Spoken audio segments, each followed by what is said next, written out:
Bienvenue pour ta semaine du 10 au 16 août, si ton signe astro ou ascendant est Poisson.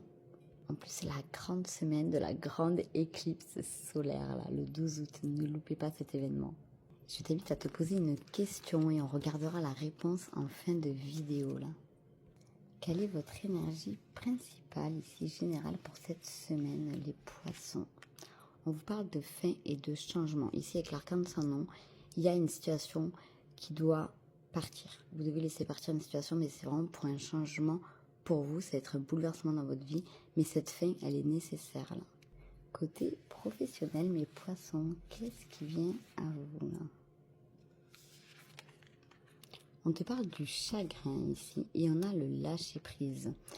Donc là, j'ai l'impression que cette fin, ce changement, ça peut vous causer de la peine, ça peut être nostalgique ou même une décision difficile, mais il va falloir lâcher prise, ou alors c'est ce qui va vous permettre justement de lâcher prise par rapport à une situation.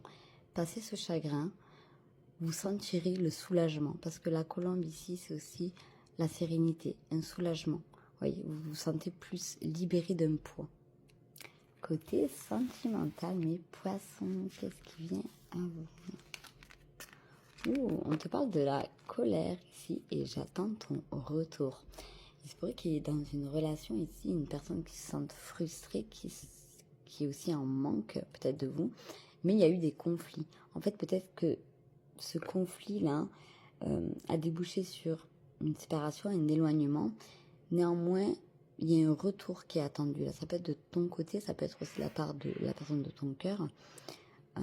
Malgré les émotions inconfortables, je pense qu'un retour à la communication est nécessaire là dans une relation. Quel est votre défi les Poissons pour cette semaine? Donc le blocage ici à dépasser. On vous parle de l'aide. Vos anges vous protègent. Peut-être vous avez du mal ici à accepter l'aide ou alors vous êtes dans l'attente d'un soutien, d'un pilier, d'une aide extérieure, mais en même temps, vous avez le sentiment de devoir vous débrouiller toute seule ou tout seul.